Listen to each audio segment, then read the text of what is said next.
Salam sehat untuk kita semua. Sebelum lanjut ke pembahasan, pasti daerah-daerah dari kita sekalian memiliki kearifan lokal yang sangat indah, maupun itu kebiasaan tarian, musik, ataupun lainnya yang sudah ada sejak turun-temurun. Nah, pada video kali ini saya akan memaparkan salah satu tarian adat yang berasal dari Sulawesi Utara, tepatnya di Minahasa. Tarian yang akan kita bahas yaitu tarian Kabasaran. Pasti kalian semua sudah penasaran kan? Oke, kita langsung saja, let's go. Tarian ini merupakan tarian keprajuritan tradisional yang berasal dari Minahasa, yang diangkat dari kata wasal yang berarti ayam jantan yang dipotong jenggernya agar sang ayam menjadi lebih garang dalam bertarung. Tarian ini diiringi oleh suara tambur dan gong kecil. Alat musik pukul seperti gong, tambur atau kolintang disebut pawasaden dan para penarinya disebut kawasaran, yang berarti menari dengan meniru gerakan dua ayam jantan yang sedang bertarung. Hampir mirip dengan tarian cakalele dari Maluku. Kata kawasalan ini kemudian berkembang menjadi kabasaran, yang merupakan gabungan dua kata kawasal nisarian. Kawasal berarti menemani dan mengikuti gerak tari, sedangkan sarian adalah pemimpin perang yang memimpin keprajuritan nasional Minahasa. Perkembangan bahasa Melayu Manado kemudian mengubah huruf W menjadi B, sehingga kata itu berubah menjadi kabasaran, yang sebenarnya tidak memiliki keterkaitan apa-apa dengan kata besar dalam bahasa Indonesia, tetapi akhirnya menjadi tarian penjemput bagi para pembesar-pembesar yang datang bertamu di daerah khususnya Minahasa. Pada zaman dahulu, para penari Kabasaran hanya menjadi penari pada upacara-upacara adat.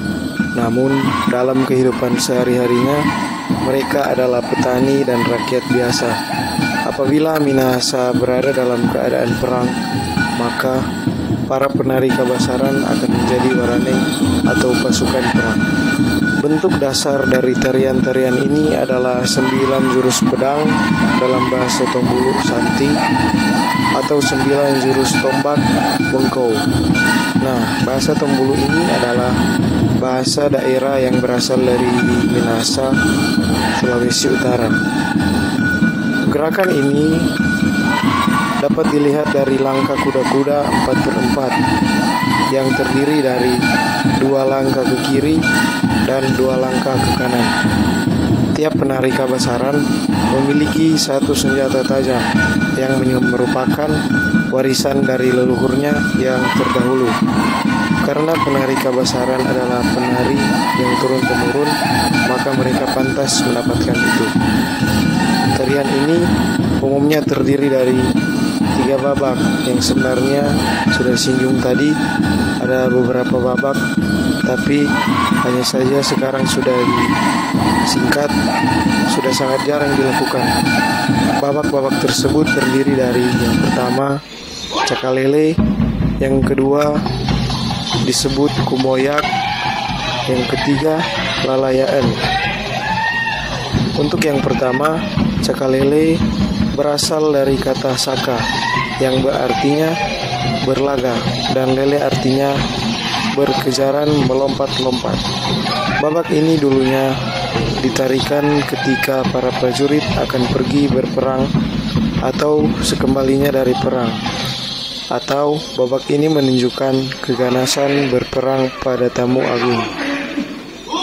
Untuk memberikan rasa aman pada tamu agung yang datang berkunjung, bahwa setan pun takut mengganggu tamu agung dari pengawal penari Kabasaran.